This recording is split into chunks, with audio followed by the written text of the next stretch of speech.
Hi, it's Pastor Trish. It's Friday night, August 28th.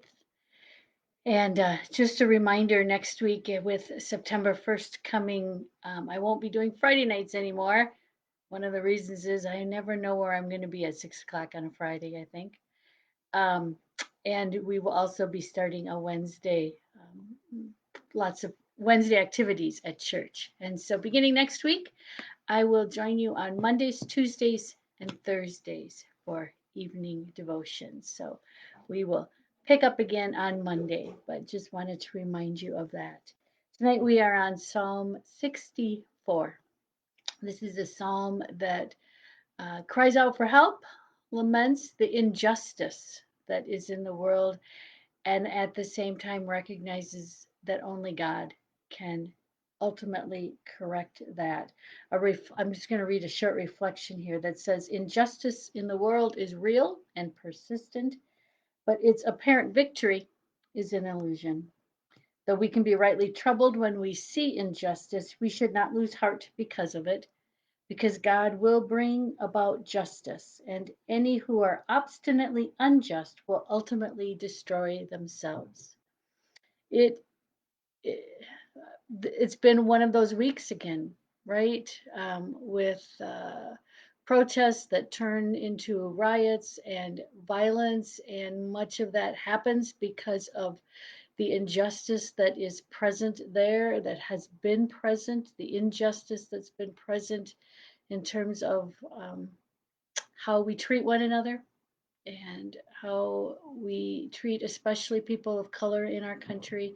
So lots of things that happen, lots of ways it doesn't take us, we don't have to look too hard to find injustice, whether it's that kind of injustice, the injustice that happens with people of different classes, economic classes, the injustice that happens when greed and power and those kinds of things get in the way. And it's hard not to become depressed about that, perhaps even fall into despair now and then, or to find ourselves anxious or worrying about it as well.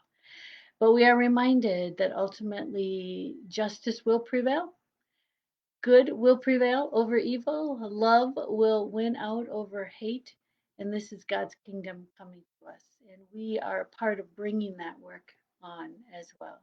And so Psalm 64 talks about that this evening. Listen to me when I complain, God. Protect my life from the enemy's terror. Hide me from the secret plots of wicked people. Hide me from the schemes of evildoers who sharpen their tongues like swords. They aim their arrow, a cruel word, from their hiding places so as to shoot an innocent person. They shoot without warning and without fear. They encourage themselves with evil words. They plan on laying traps in secret. Who will be able to see us? They ask. Let someone try to expose our crimes. We've devised a perfect plot. It's deep within the human mind and heart. But God will shoot them with an arrow. Without warning, they will be wounded. The Lord will make them trip over their own tongue.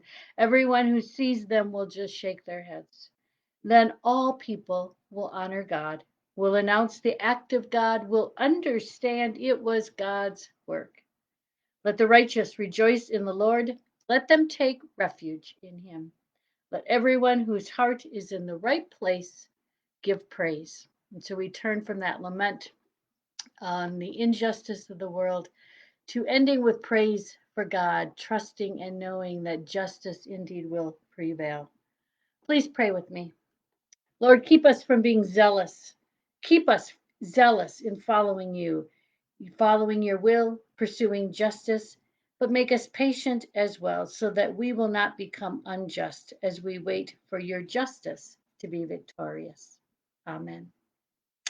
Hope you have a good evening, a good weekend. I will see some of you at church. It sounds like we will be outside for a beautiful Sunday morning, and I will see you as well again Monday evening. Thanks.